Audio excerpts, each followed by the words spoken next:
This is Patrick Russell, and I am an instructor here at the ELI at Pace University. What I'd like to do with you today is give you a brief overview of some of the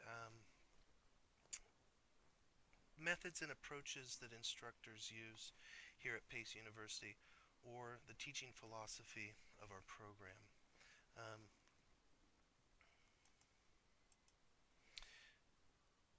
the te there's many different sort of methods and approaches that different teachers use, but all of the teachers teach in a communicative learning style.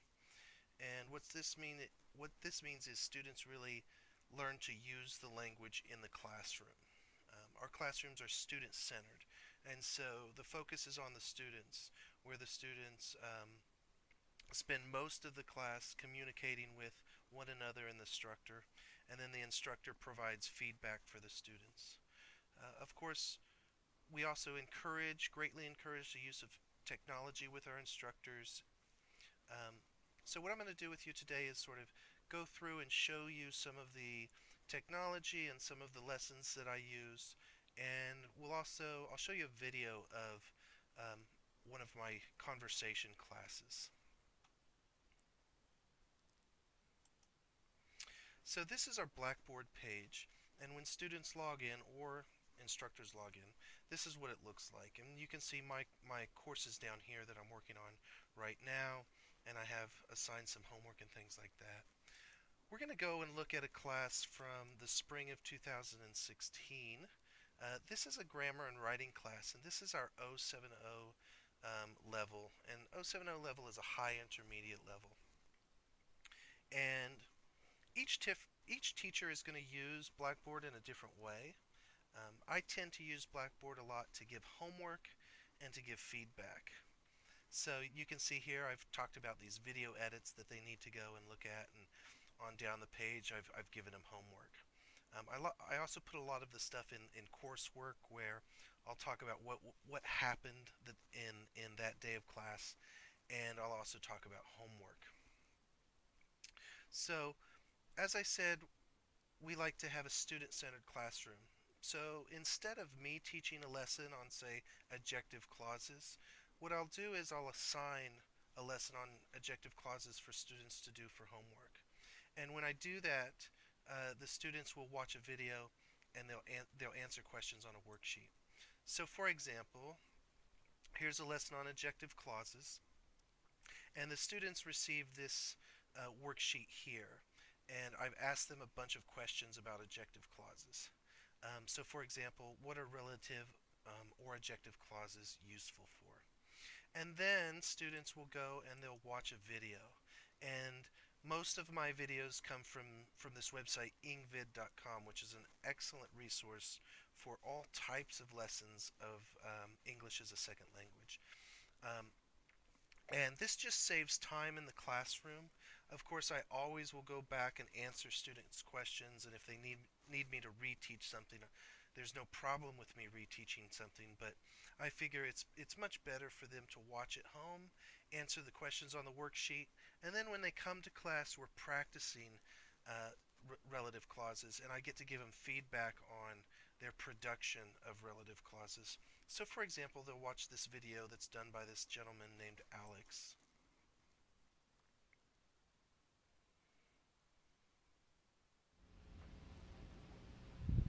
Hey guys, this is Alex. Thanks for clicking, and welcome to this lesson on relative clauses. Now, relative clauses are largely useful for English writing. Okay, so, and right there he just said relative clauses are largely useful for English writing. And so of course they'll watch the video and answer the questions. Another thing I like about this website is when they're done, they're able to take a quiz over the information, and they can answer these questions on the quiz. Another thing that I like to do with my writing classes, I do it with conversation classes too, but I like to give what I call video edits. And so with the video edits, the student will be assigned to write, say, a paragraph on something. And instead of then me writing comments or sitting down with them face one on one and talking to them about their mistakes, I do both of those in a semester, but I also like to do video edits. And so I'll do a screen capture of their writing, and students will be able to watch this video and get feedback on their writing. And students really like this because they're able to go back and review the video again and again, so they really learn their mistakes. And if they have questions later, they can go back and review it. So let me play you a little bit of this. Okay, Michelle, let's read this. A good parent is a blessing from the God, and it is very difficult to be a good parent. Okay, so here you need a good parent, you need an article. You need the gerund, a blessing, make it a noun, not a verb. Okay, bye-bye the, because we just say from God. We don't say the God, because God is God's name, and you wouldn't say the God, you just say God. Word choice, I think what you need to say is but, because it's opposing ideas. So you get the idea. I go through, talk to them about their mistakes, and then of course at the end I sort of give them an overview of all their mistakes, and I tell them, pick out some of the problem areas that I see happening again and again, so they're able to sort of get the big picture view of their. The first supporting sentence here. Remember, grammar is good. The only problem you're having with grammar is your articles. So, of course, I'm talking about grammar, and she's missed a bunch of articles. You can see that I'm grading on coherence, organization, grammar, lexical resources. Um,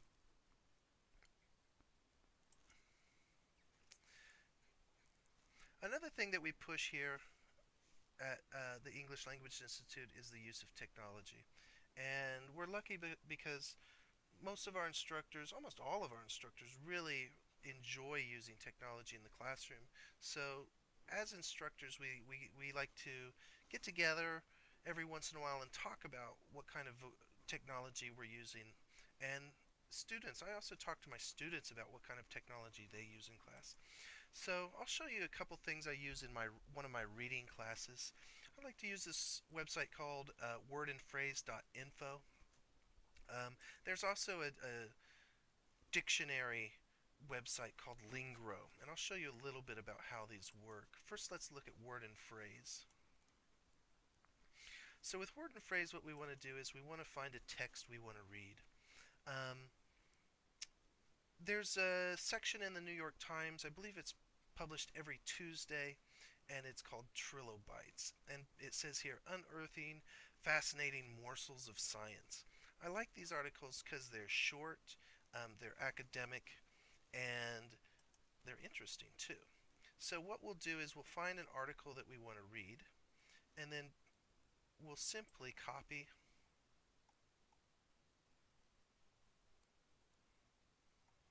I won't do the whole article. We'll simply copy and paste the article into this box here on word and phrase. And as you can see, I'm having students learn about vocabulary, and this website breaks up the vocabulary into three sections.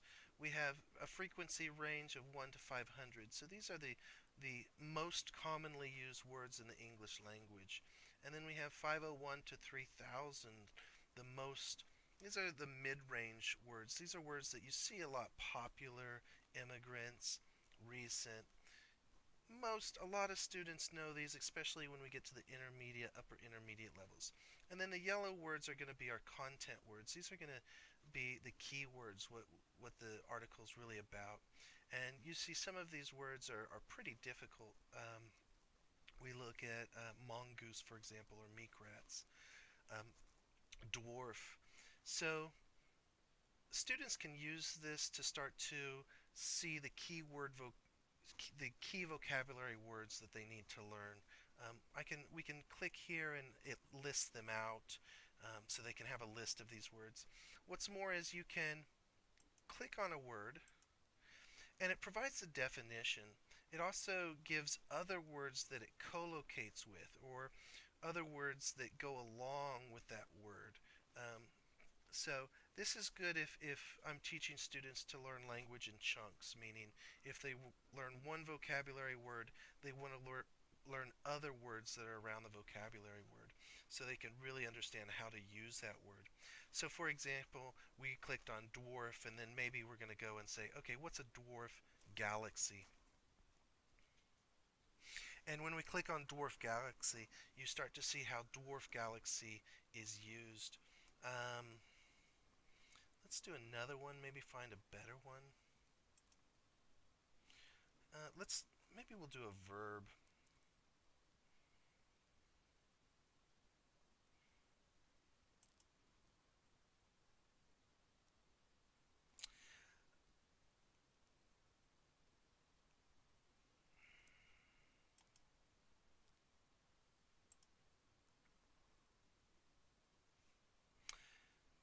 Okay, we start to see a lot with this exploding white dwarf or white dwarf explodes. So students can start to learn um, the typical ways that we use the word explode with white dwarf as we're talking about it in relationship to science. Another example is this Lingro, and Lingro asks for the website address. And so instead of copy and paste the text, what I'll do is I'll copy and paste the website.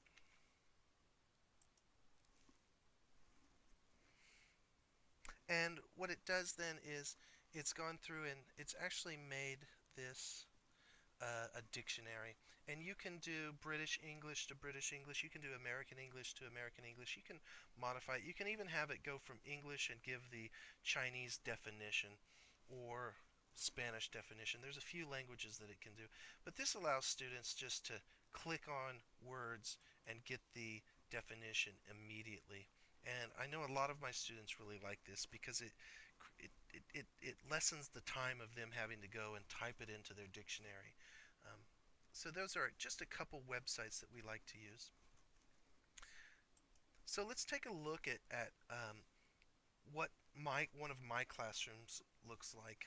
This is I believe this is an 070 conversation class that we're going to take a look at. And for this class, students are doing role plays. Um, in their role plays, the students needed to use contrastive stress. We were studying sarcasm and how to use sarcasm, so students also need to use sarcasm. They need to use an example of an assumption. Um, and so when they wrote their role plays, their little scripts for their role plays, they had to have all these aspects in there. And then what we do, again, I said the class is student-centered. So what I want the students to do is these students up front are going to, of course, perform their role play, but then the other students are also going to be participating in the class by listening. And as they listen, I cut up this paper and I give maybe 2 or 3 students, they have to listen for contrastive stress, and another 2 or 3 students have to listen for sarcasm. And so they're listening for certain types of things. For example, grammatical errors or maybe errors in pronunciation. So they're really actively listening to their classmates. So let's take a little look at this role play. I'm Khan, I'm from Turkey, and nice to meet you with, and I am happy to meet a Chinese and a Japanese person. Nice to meet you. Japanese. You know, China is the biggest economy. So these students have written a role play, and I think maybe there was they had to also interrupt one another at some point because these two young ladies were interrupting, and that was part of their role play. So as these students perform the role play, the students in the classroom sit and, of course, they fill out their little examples of assumption or grammatical error or whatever they've been assigned. And then we talk about it as a class after the role play. We want to discuss the different the different things, the different what they've identified as, for example, sarcasm, or what they've identified as grammatical errors. So how did you know? What else? That's it? Okay. Grammar mistakes. Who had grammar mistakes? Okay, tell us. How do you know? Maybe change the how did you know? That? How did you know that? I don't know where we are. Maybe the first more. Oh, how do you know? I'm really sure you're going to order the iced coffee, right? How do you know? Is correct? Okay, let's look at this. Actually, I'll just speak it and you guys tell me the difference. Riyadh says, I'm really sure you're going to order the iced coffee, right? How do you know? Versus, I'm really sure you're going to order the iced coffee, right? How did you know? What's the difference between how do you know and how did you know? If Mom says, how did you know she going to order the iced coffee? But if she say, How do you know? she going to change. That's right. I'm really going to order the iced coffee. Excuse me. I'm really sure you're going to order the iced coffee, right? How did you know? Yes, I want the iced coffee. Past tense. How did you know? But I'm really sure you're going to order the iced coffee, right? How do you know? No, I want the white mocha chocolate. Do you guys understand that difference? Yeah. So Okay, so of course we were working with some assumption there of I'm really sure you're going to order the iced coffee, right? And one of the students thought she heard a grammar mistakes, and so that then gave us the opportunity to talk about the differences between saying how do you know and how did you know. So again, student-centered classroom and where students are communicating for most of the time in the classroom. And I believe that brings me to the end of what I've wanted to talk about today. I hope this gives you a better idea of some of the things that we do here at the English Language Institute at Pace University. If you would like to contact me, my email address is prussell, Russell, at pace.edu. You can also find us on Facebook at English Language Institute, ELI, at Pace University. If you just search this here, you would find it. On Instagram, you can find me, ESL Patrick. Or if you want to just search hashtags, you can search the hashtag PaceELI or hashtag Pace University. I have a walking tours class that I have students go out and take pictures, and we learn vocabulary with using pictures and Instagram and things like that. So thank you very much for listening, and I hope to see you soon at the English Language Institute at Pace University here in New York City.